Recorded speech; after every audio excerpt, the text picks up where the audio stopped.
if I listen to anything, it's probably NPR. I'm so old. But yeah, like it seems like the province of older people, which it is, because we all grew up and we're all old and crotchety now. Whatever. I loved this fucking movie.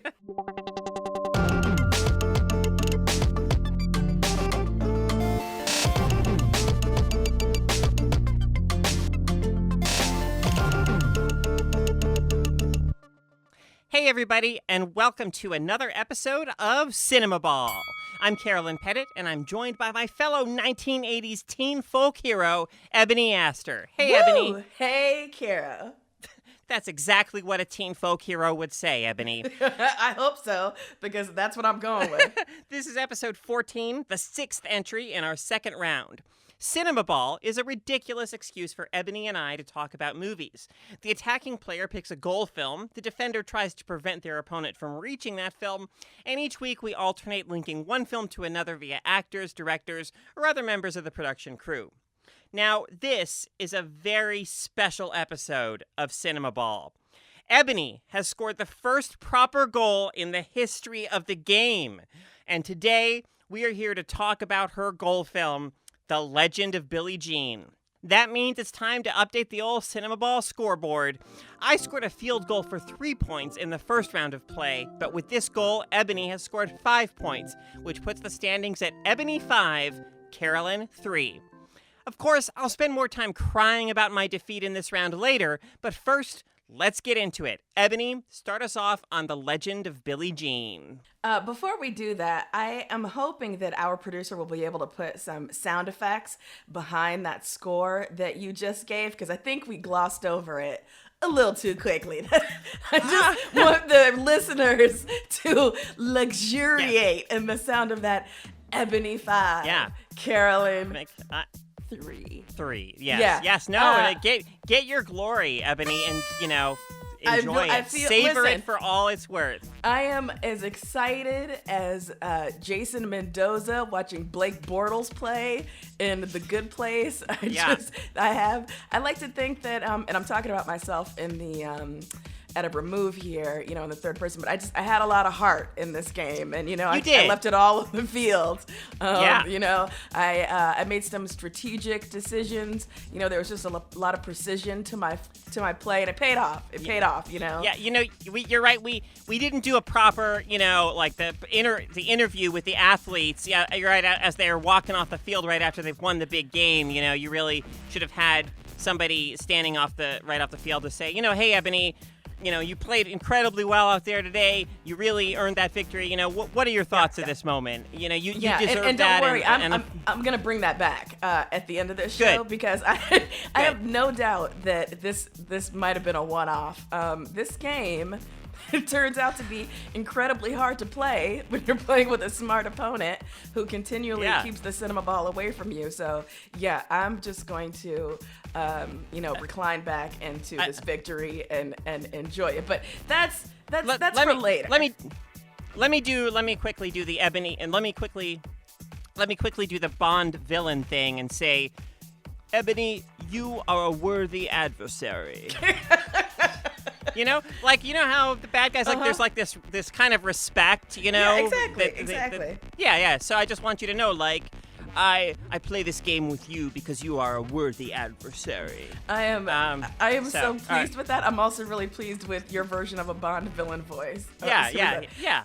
I will say before I launch into discussion of The Legend of Billie Jean, final introductory, just worthless thought. Yeah. This game has taken over so much of my brain space, even though we're now at the end of the second round, that I'm thinking of kind of options we can do for round 3, kind of ways we can mix it up, whatever. I even started dreaming about it. I had a dream that we took Cinemaball to its furthest extent, and it became this whole kind of strangers on a train thing whereby we just kept yelling crisscross at each other. I don't know where the murder came in, but we really crisscross. Yeah, we took it real seriously. So anyways, let's talk about The Legend of Billie Jean. Let me quickly but I have to quickly clarify for any listeners out there. We are not referring, when we say crisscross, we are not referring to the early 90s hip hop duo. We are referring to a line from the Alfred Hitchcock film Strangers on a Train. Yeah, So, which was marvelously played with in the film Throw Mama from the Train, which I, granted, have not seen since I originally saw it in theaters, but I remember laughing a lot. So, but what a show y'all are getting. Okay. Yeah. So The Legend of Billie Jean. So if you've been listening to this round, I've talked briefly about how this film was so foundational for me as a young girl, because I love the kind of absolute respect this film pays to its teenage heroes. And the film is very clear about them being heroes. So just a quick synopsis. The Legend of Billie Jean is about a working class teen named Billie Jean Davy and her younger brother Binks. They are forced to go on the run with a couple of their friends after an unprovoked attack on Binks results in his scooter being vandalized.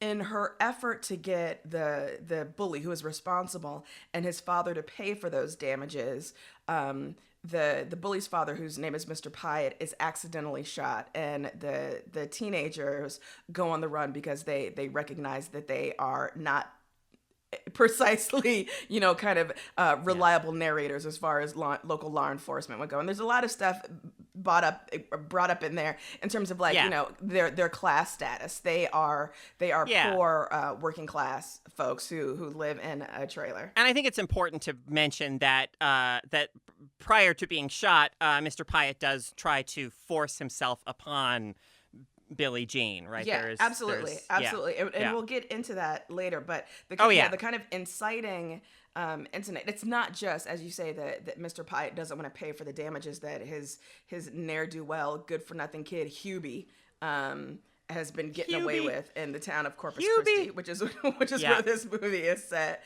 But yeah, he also, I'm blanking on the actor's name right now. I'll look it up. But he does such great work, in this menacing, very oily role as this man who recognizes that Billie Jean occupies a very vulnerable position. She is poorer than he is. She is a woman, and she is young, and he takes advantage of that, and he does try to assault her. And so, yeah, in the course of trying to get away, Mr. Pyatt is shot. The kids go on the run, and so the film follows their journey across this, Corpus Christi and the surrounding area as they connect with other young people. They commit acts of heroism. They also get into some fairly slapsticky kind of adventures in a mall. Yep. But yeah, as Carol said, when introducing this show, they become folk heroes in a way that I was so galvanized by. And I loved this movie as a kid. I watched it a million times because it used to be on those free weekends that HBO would, toss out into the ether like a potentate dispensing, gold coins, and I would eat that shit up. So I've seen this movie 1,000 times, or I had as a kid. I had not watched it as an adult. And I was really looking forward to watching it again, but I was also so wary because there's so much from my childhood that just doesn't hold up. I mean, we've had conversations in the office about going back to, 80s or 90s sitcoms and just being like, wow, it's not that the standards were lower, but they were so different. Yeah, they were just different. I think they didn't have... Yeah, I mean, it was things have happened since then to shift television into a more episodic format, where narratives are kind of more ongoing and interlinked, and moving away a lot from the kind of the one camera sitcom setup and all that stuff. Yeah, and I think I am probably unqualified to say this because I don't watch, to completion anyway, a lot of movies aimed at teens these days. But my sense, from the way they are packaged in any way, is that mainstream film these days, marketed towards teens, tends to be much slicker and much more focused on, either the solidly middle class or above. It's really in the realm of like independent or art house film that we see stories about the kind of kids who are in the Legend of Billie Jean. I think there was in my mind, maybe it was just the movies that I was seeing, but back in the 80s, I felt like we got more scrappy working class kids, kids on their own. In the same way that, like, when we watch Stranger Things, for instance, some of these kids come from single parent households. Yeah. They're on their own a lot, riding the streets on their BMX bikes and whatever. And their kids or their parents are like bus drivers, or, they work in stores. It's not, the kind of stultifying ennui of the upper middle class kid in the suburbs. Right. And, as you say, the 80s, gave us Lloyd Dobler, John Cusack's very kind of working class male romantic figure in Say Anything. And, a number of other examples of that. I don't have the knowledge of current teen cinema to really say for sure whether poor or sort of working class people are ever still kind of centered in those films. But I will say that what was interesting to me about watching this film, which I had never seen before, was that I didn't have those HBO free weekends, and so this film, like, it doesn't have the cultural cachet that so many other 80s films have that are spoken about in kind of reverential, hushed tones, among people in like my peer group.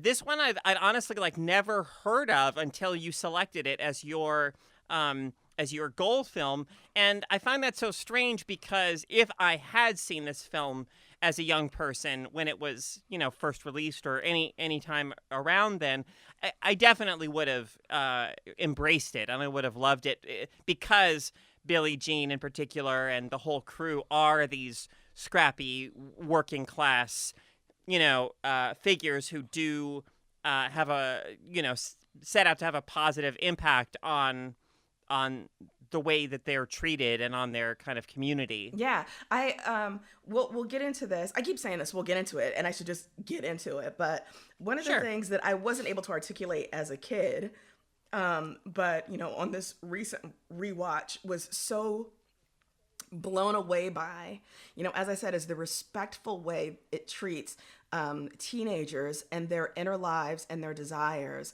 and doesn't do it in a patronizing way in which we, the audience, are encouraged to kind of wink at the silliness of the children. Yes, we absolutely understand where Detective Ringwald, played by the wonderful Peter Coyote, is coming from when he tries to convince the kids, like, y'all, you need to bring it on in. I can't protect you out on the road. We can find a way to fix this. We understand that that he is doing that out of a place of concern. But nevertheless, we also understand that for these kids, for these teenagers, what they're doing feels so big to them, in the way that things feel so big when you are young, that your world is the city you grow up in or the neighborhood in which you exist, and that what to adults may seem like petty squabbles, like two teenagers fighting over a scooter, has much larger ramifications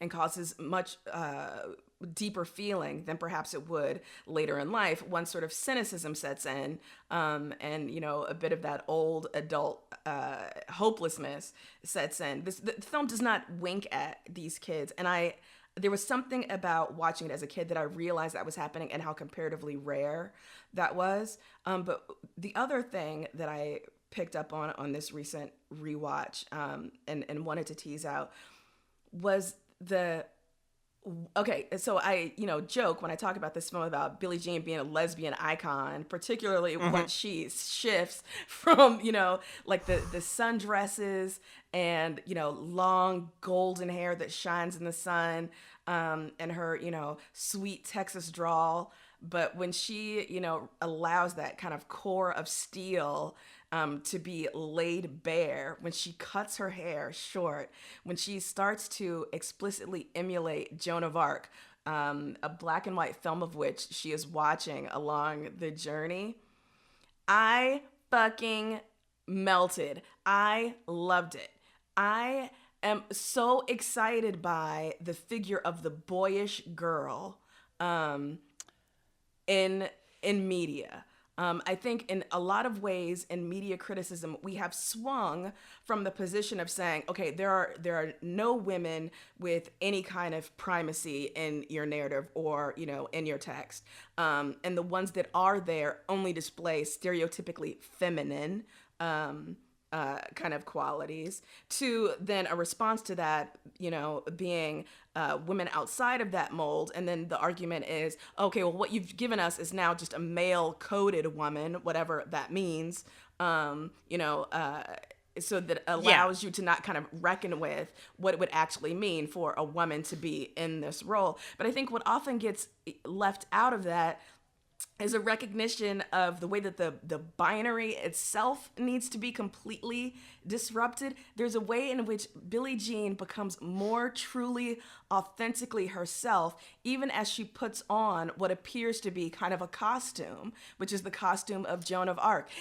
The way she moves her body and inhabits her body feels so free and right in that moment when she sheds those trappings that have guided her, you know, young adulthood up to that point. And I loved it. I love that the film doesn't then, you know, have her with the short hair and everything, but really overemphasizing her heterosexual connection to Lloyd.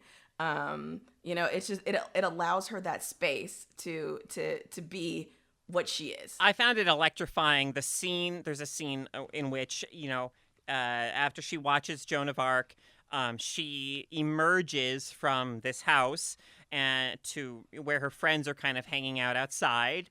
And, you know, they look up, and first you see her reflection sort of upside down in a pool. She's standing right on the other side of a pool. And then the camera pans up, and you get the full impact of the dramatic change that she has made to herself, to her appearance. And, you know, and she's also wearing this very sort of 80s colorful kind of like jumpsuit or sort of thing.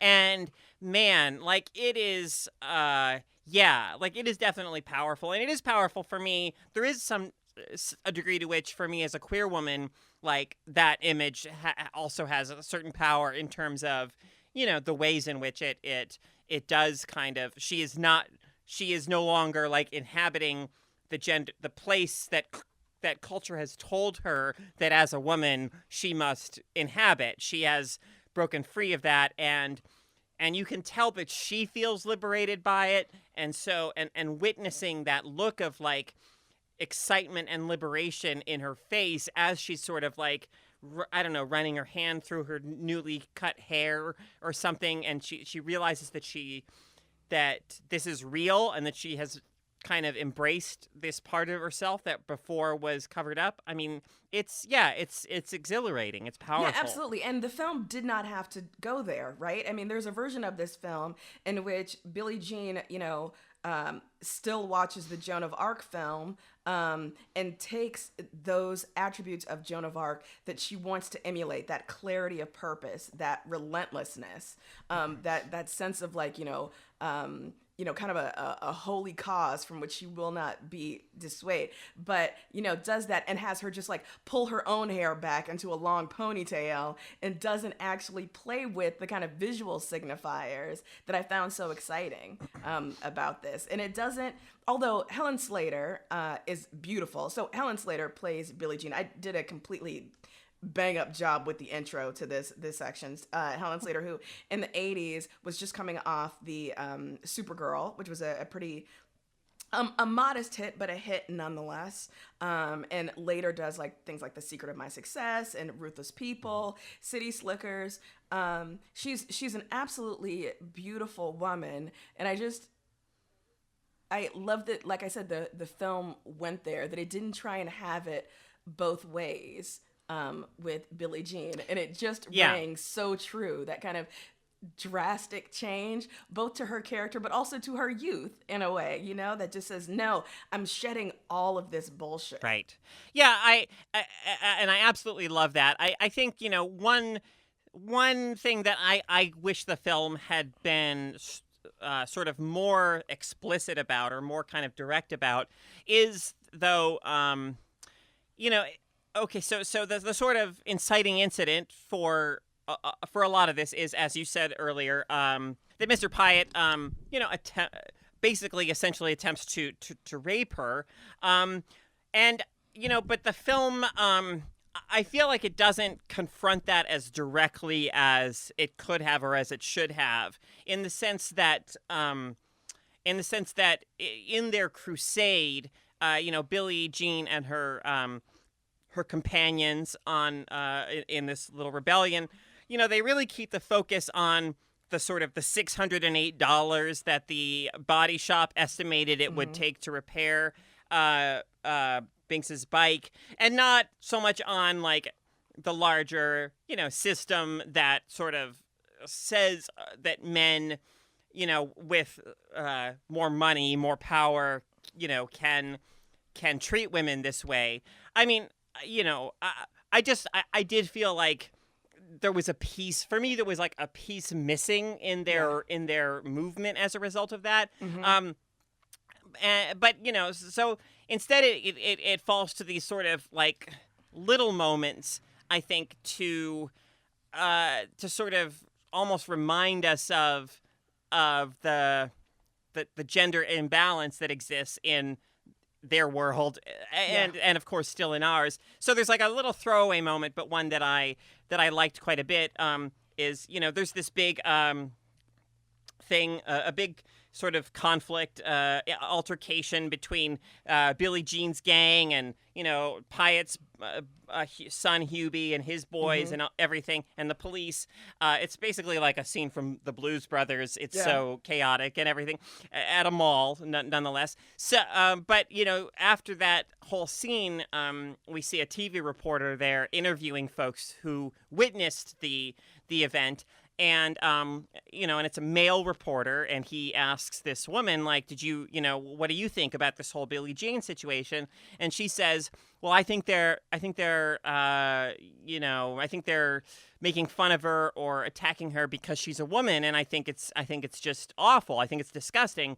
And, you know, the reporter himself, because this woman is trying to point out that gender is a factor in all of this, and then the reporter kind of dismissively says, well, there you have a woman's perspective. And it's like, you know, like, don't you see that you're kind of part of the whole way of thinking that allows things like this to happen in the first place? Yeah, and I wonder if the film, excuse me, in the world of the film, the idea is that Mr. Pyatt and his son Hubie's, you know, greater crime is this kind of economic malfeasance, you know, this exploitation on the economic level, and that his physical and sexual assault of Billie Jean is just one more. It's just like an addendum to the main body of his evil, which absolutely is insufficient. Because I think, you know, with the film, as these teenagers go on the run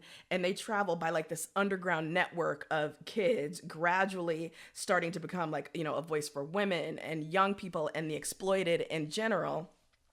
There's something sad about the fact that we can imagine, or the filmmakers can only imagine, Billie Jean's message and Billie Jean as a folk hero resonating so widely among the people if she has an ungendered message. If her message is fair is fair, which is ultimately the rallying cry that we arrive at in the film. You know, this fair is fair, which, okay, she says it in a great way, and, you know, she fist pumps like a champ. But when you get right down to it, fair is fair. It's not the most like stirring thing to shout. Yeah, but I think that's such an important point, is that you know, one thing I appreciate about this film is that it does show men, you know, young men, also like embracing and kind of falling in line behind this sort of example that Billie Jean herself is leading, is presenting, but often their admiration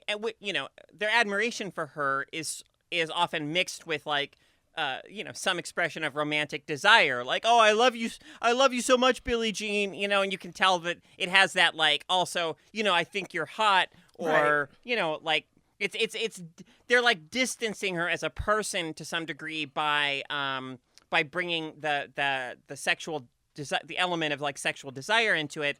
And I mean, it's like our culture still has a huge problem with it being normal or acceptable for young boys, or to have female heroes in the same way that it's like totally acceptable by and large for young Mm-hmm. women to have like male figures that they look up to and admire and want to emulate to some degree. It's sort of Right. considered, it's like weird or wrong. Often it's seen as weird or wrong if a young boy, if their hero is a female athlete, or Mm-hmm. something like that. And so I appreciated that this film gave us the young men who do admire Billie Jean, but I think you're exactly right that if she had been centering like the element of like sexual assault in her movement, and clearly been explicitly sort of fighting back against patriarchy, that those men would have felt pretty different about I mean that maybe the film wouldn't have resonated with audiences, young audiences at the time, because it would have made young men in the audience too uncomfortable Right. to confront that, or to be shown that. Yeah, and even within the world of the film, so Billie Jean at one point, when she's out on the road, is spotted by a group of very young kids who ask her if she can help rescue their young friend, who it turns out is being abused by his father, his drunken father, and she walks with them, and there's this incredibly kind of like pump it up moment where you see her striding with purpose, with some self-doubt in there, but for the sake of these kids, gradually walking down the street, getting more and more of a crowd following behind her, she goes to rescue this boy and pulls him out of the clutches of his father. But apart from that moment, yeah, the reaction that we see from the people that she has affected, the ones that we feel the connection is really sinking in for are other teenage girls, to the point where they are, emulating her look, post Joan of Arc makeover, and also kind of trying to throw themselves on the stocks for her, in this very like I am Spartacus moment, where a group Right. of teenage girls turn themselves in at a police station, each saying that they're Billie Jean, and it needs to get sorted out. But in a very real way, they all do feel like her. They all feel like, yeah, there's something about this moment, this movement, this figure that is me, that is mine. Yeah, I love the whole sequence where we really see that underground network of Billie Jeans in action, as they are kind of trying to help keep her on the move, keep her, away from the cops or other people who may be after her. You just see all these young women who have decided to really embrace what Billie Jean kind of stands for, and sort of acknowledge that she represents something kind of powerful and revolutionary to them. And it's a very thrilling kind of sequence, and very thrilling kind of just in terms of cinematic imagery, to see all these young women who have kind of taken the steps to emulate her look, with the not just the short hair, but often with like the one earring, Yeah. like dangling on one side, which is such a cool kind of 80s Oh, she 80s looked look. amazing. She looked She did. She absolutely does. amazing. She does. Yeah. But yeah, I mean, going back to this notion of, her needing, or being like the only safe way for some of the men in this film to recognize her as a person is as a, sexual object as a woman. Yeah, I mean, this movie does not exist if a person like Yeardley Smith, who plays Putter Jacks, the 14-year-old friend of Billie Jean and Binks, who also goes on the road with them.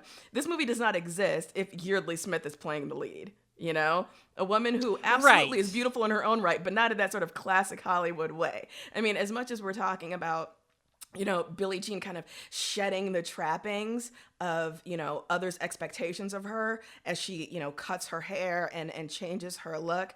The fact is she is still a very beautiful woman that, exists far to the end of like that spectrum of acceptable beauty. But speaking of Putter 100%. Jacks, and Yeardley Smith. Holy shit. Listen, Yeardley Smith constantly delivers. I love her. I love everything about her cherubic face, her voice, her, iconic voice, Yeardley Smith, voice of Lisa Simpson. But the way that Putter engages in her own moment of bravery, how she is so completely herself throughout the film, it just delighted me, and I loved how on this freedom journey that they take, Putter gets her period, and she thinks of herself as becoming a woman, and it's a very literal kind of tangible sign of this interior change in her, such that at the end, when Billie Jean, for Putter and Ophelia's safety, turns them in so that they're no longer on the road with her, Putter is able to stand up to her abusive mother. Like, it's a small part of the film, but it just demonstrated again that kind of real heart that the film had, and the way that it took the kids in it so seriously that it gave them that agency and autonomy. Absolutely. It's that supporting story, Putter may not be Billie Jean, she may not be much like Billie Jean, but she finds her own kind of strength and her own, like, she comes to understand, if she didn't before, her own value as a person, to get to the point where she can stand up against her mother. And that's another thing that definitely would have made this film kind of resonate with me as a young person, is seeing young people who not only does the film kind of recognize or treat them with respect and acknowledge that their lives have meaning, have value, but they kind of if they didn't really understand it before, the characters themselves kind of come to understand it or think of themselves in those terms by the end of the film. Yeah.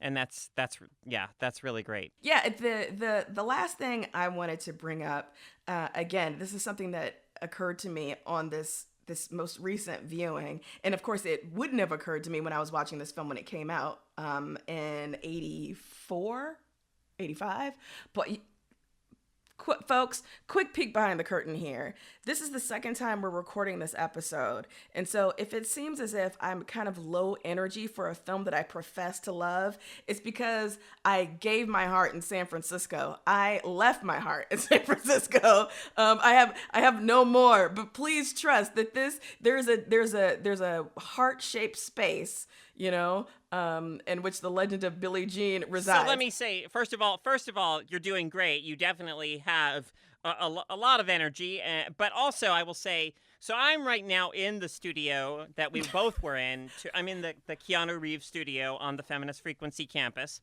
How much water weight have you lost from sweating? And yeah, so I'm literally, like, this whole time, sweat has been like running down my forehead into my eyes.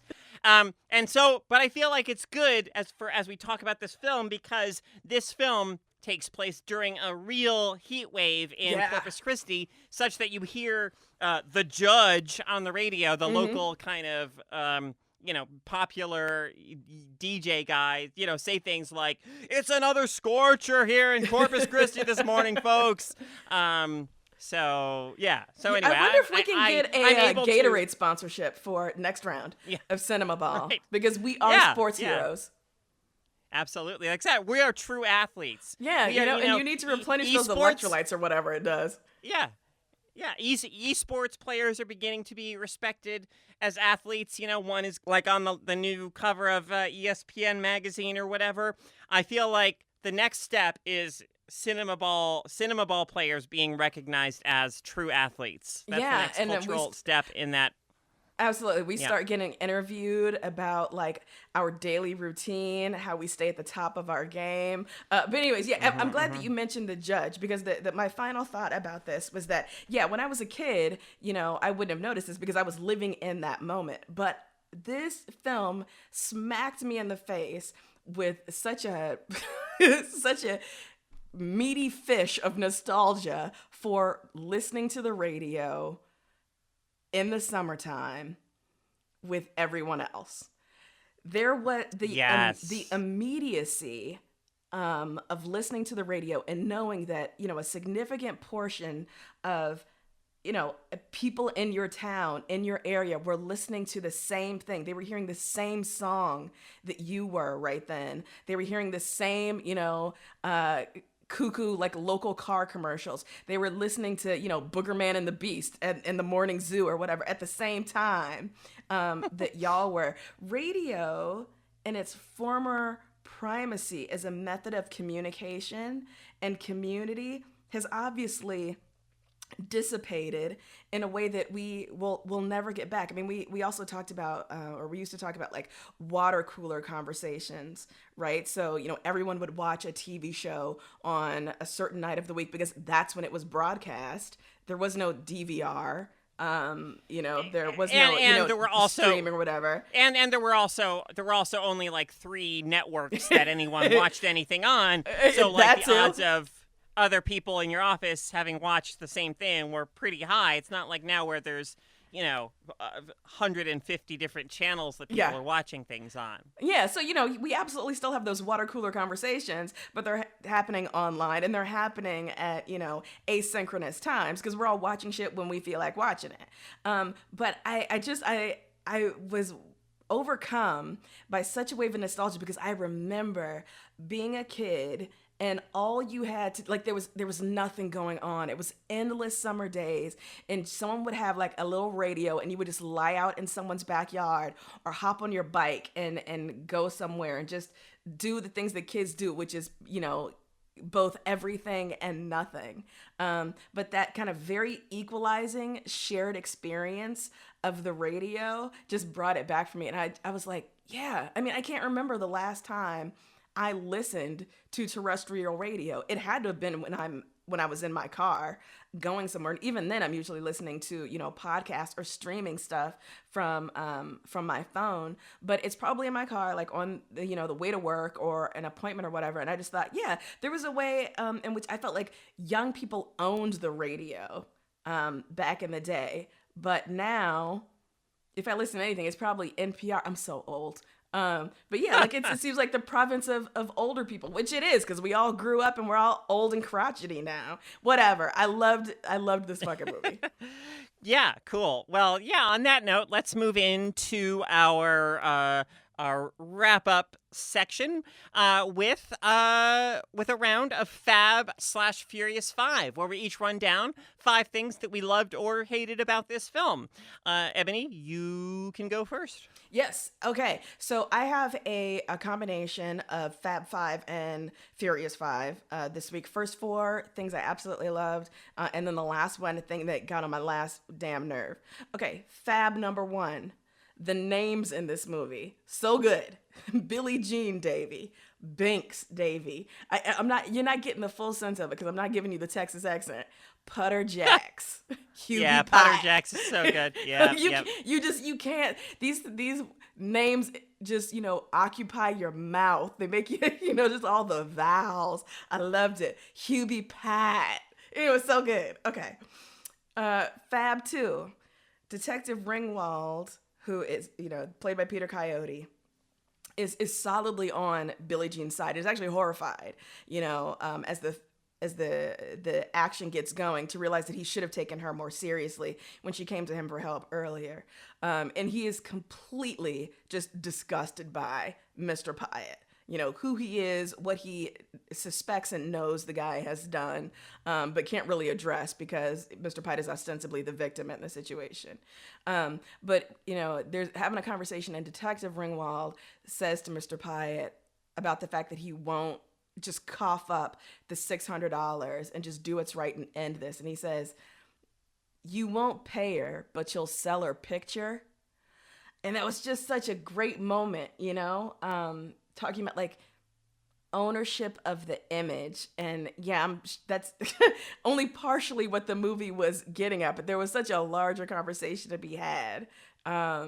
Because once Mr. Pye does recognize that he can, in fact, sell Billie Jean's image on posters, on T-shirts, this giant effigy, on bumper stickers, it's one more way for him to own her and for him to dominate her.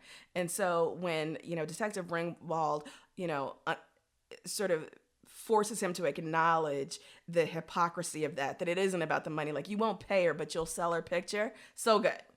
Fab number 3, Peter Coyote. As I said, dude always brings it. Love him. I don't know what else to say except I'm never upset to see Peter Coyote in something. And then last Fab, the fact that the video recording device that Lloyd, amateur filmmaker, is using in this film is a beta movie model. Right. Just reigniting the beta versus VHS internecine wars. It is unquestionably the superior format. There's no doubt about that. So Lloyd made the right choice. Lloyd absolutely made the right choice. I mean, that just shows you what how much he's concerned about the quality of his product. Exactly. Yeah, we didn't get to talk much about Lloyd. We didn't talk about him at all, but I just want to briefly say, so yeah, like he's such a fascinating supporting character, played by Keith Gordon, who has gone on to become a director, a filmmaker in his own right. I especially recommend his film Waking the Dead with Billy Crudup and Jennifer Connelly. I think is a lovely and haunting film. But also known, like, at the time, He was also in, like, Christine, where he played, like, Stephen King's Christine, where he played the loser nerd kid who the car goes on this murderous rampage to, like, defend. And so seeing him in this role where, he's more confident, he's still super, like, quirky and, but more confident, and just thinking of him as, like, yeah, like he's just the kind of dude who, if he were a young person today, he'd probably be like a YouTube creator or something, but with all the like high end equipment, the like highest quality cameras and everything. Just that appreciation Lloyd has for the finest tools of the trade. I like that a lot, and I liked his character a lot. So those were my Fab 4, and then my Furious 1.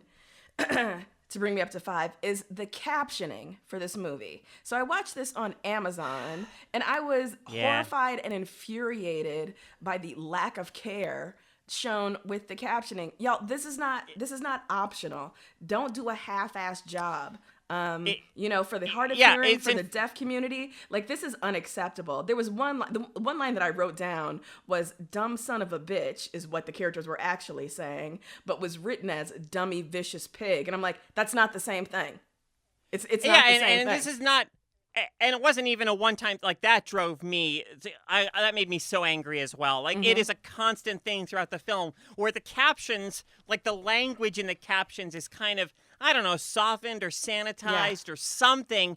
And it's such a disservice to people who may need to rely on the captions to understand the story and interpret the characters, because language, like word choice, matters so much. And, this is a case where this is not like, in the past when some movie that was rated R in the cinemas would be airing on TV, and every viewer, hearing or otherwise, would get kind of this, like, sanitized version of it where the language, one of my favorite examples is from RoboCop, RoboCop has a number of hilarious alterations between the theatrical release and the TV release. But the one that sticks in my mind the most for for whatever reason, is the actor Ronnie Cox, who plays like the evil, head of the OCP or whatever. He he's like trying to threaten or intimidate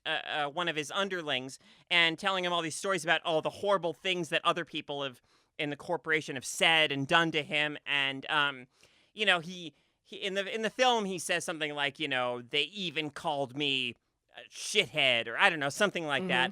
But in the film, in the broadcast version, it's hilarious that he ends this liturgy of like things that people have said and done to him by saying, they even called me airhead. It's like it's spectacular. But this issue, as you say, it's unacceptable to treat the hard of hearing or other people who for whatever reason want or need those captions, to give them like a categorically different experience of the film in that regard. It's really messed up. Yeah, absolutely. All right, what about your Fab Five? All right, so yeah, let's do mine. All right, so for one thing that I loved about this film is that the characters, Billie Jean and her gang, sort of make a kind of home base for themselves at this the ruins of this mini golf, what had been a mini golf, park. And I think I think it's just, to me, it's just rife with kind of symbolism and power, because to me it's sort of, I don't know, maybe the reason I love it so much is that it sort of suggests like an end to childish innocence and like the characters kind of making that journey to becoming more fully realized in the people that they are or will be as adults. Just the imagery, I think, of like a ruined mini golf park is just fascinating, and I just love that so much.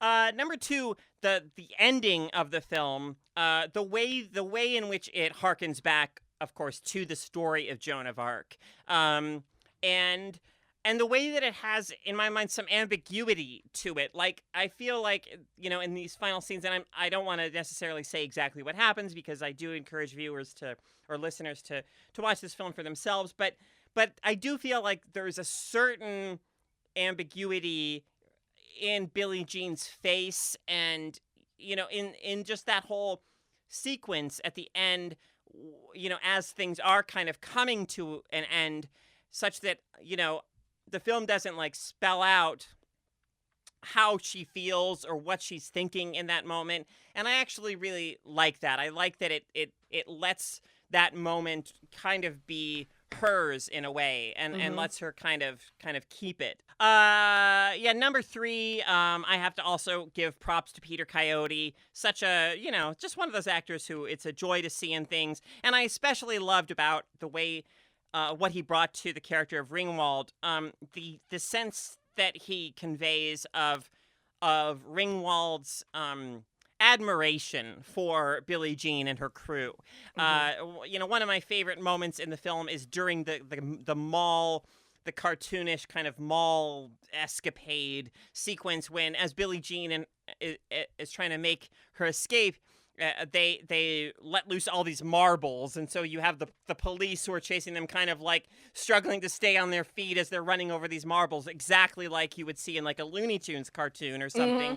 And as Ringwald is like himself kind of trying to stay on his feet, he's looking at toward Billie Jean with this kind of look of admiration on his face, like, good job, kid, you got us good.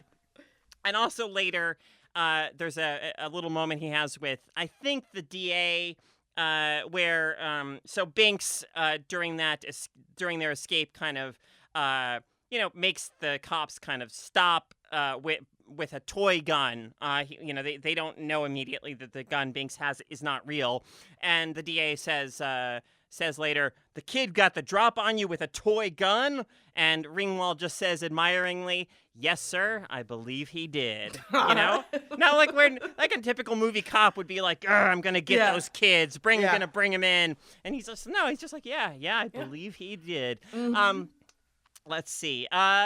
Number 4, the class dynamics in this film, I do want to say, like, I do appreciate when we see people living in, like, trailer parks in movies. Like, I thought of another 80s film with such a hero, The Last Starfighter. The main character in that is this video game whiz who lives in like a trailer park, I think. And like I just feel like we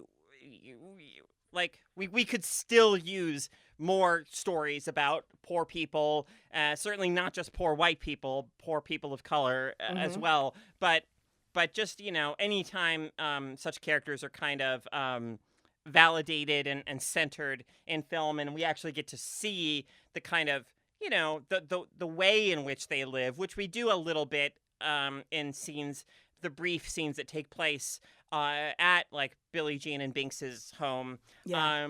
I just really, I appreciate that. I'm like, these people deserve to be on screen and to have, stories about them told, and to be the hero sometimes. Yeah. Number 5, is kind of, it's not like a Furious 5. It's more like a little bit of a fail 5, I guess, in my mind, is as you mentioned earlier, the rallying cry for Billie Jean and her whole movement is essentially fair is fair. And I just, as much as I really was excited about them and their movement, their rebellion and everything, like, I just found that rallying cry too milquetoast to be one that I could really imagine young people getting, like, fired up about, So I just wish that had been a little sharper, and that they'd come up with something that resonated a little more.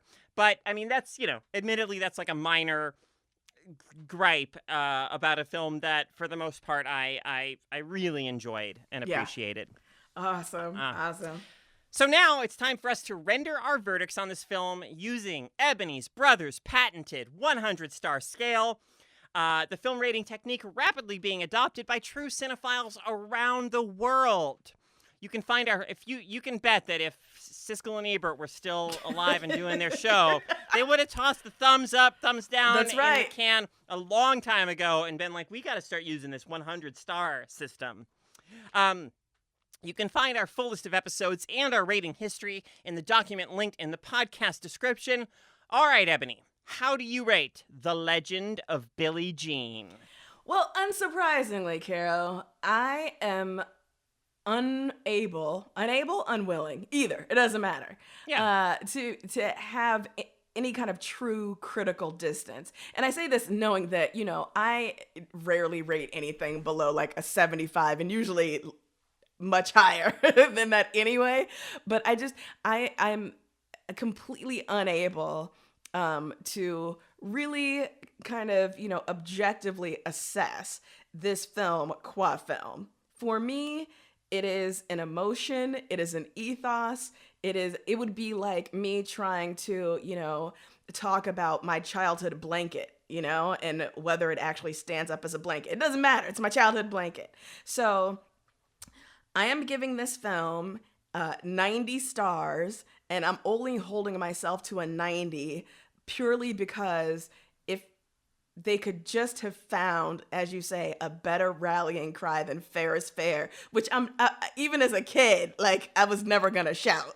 Yeah. But and since that's kind of, it's not a huge deal, but it is, very important to the kids who are shouting it. I'm taking off some points, but firm 90. And if I were being honest, if I was doing this show by myself, I'd give it 200 stars. I love this movie. I mean, I definitely understand that. Like, and the way in which, I mean, there's a way in which this film, if I had seen it, when I was younger, which I didn't, I feel like it would in a sense occupy the same kind of space in my heart or in my mind that a lot of, like, music videos that I saw when I was very young do, where it's purely about just like the feeling that the song creates in me when I hear it, and the way that the images might kind of just become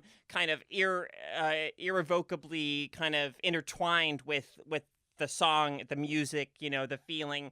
Because I mean, this film really, it really, Billie Jean has that like 80s pop star look, and there's definitely, there's a Pat Benatar song on the soundtrack. There's Billy Idol.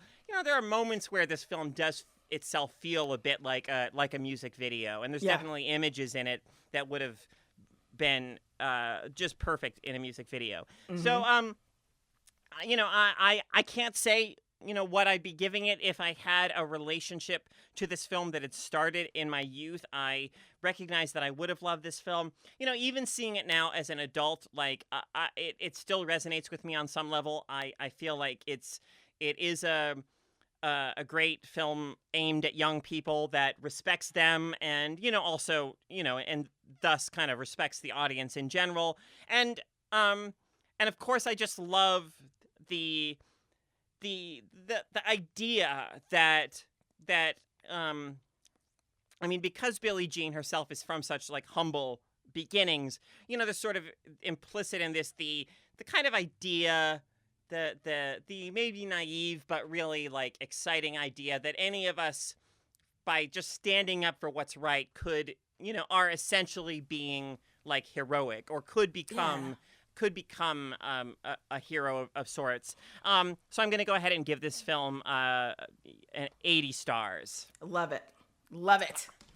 All right, Ebony. Well, traditionally, this is where you'd ask me to reveal what film we're going to discuss next. However, because you have won this round... That's right. Wait, give it a second, Carol. Let that sink in. Yeah. Okay, please, continue. Oh, God. Okay, because you have won this round, and because we both have an awful lot on our plates at the moment, it is time for Cinemaball to go on an indefinite hiatus so that we can focus our energies on other, more urgent matters. Like our new podcast that is Strangers on a Train. It's a more high-stakes version. Where we each week we each kill somebody for the other person as a favor, and then come back and discuss how well that went. I'm into it. I'm into it, and I'm ready to go. No, I will miss doing this show with you weekly, although it's not like I won't still talk to you every day, but there's something special about this time. I look forward to Cinemaball returning.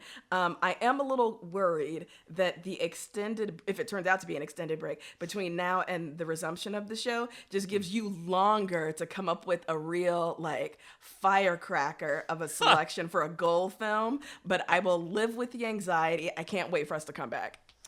Yeah, me neither. This show is so much fun to do. I love getting, the opportunity to watch films both that are completely aligned with my interests, and also those films that are a bit off the beaten path for me, but that often when I watch them, I come to, appreciate something about them. And of course, discussing them with you always, is stimulating and leads to new thoughts and reflections and insights. So yeah, it's been an absolute pleasure.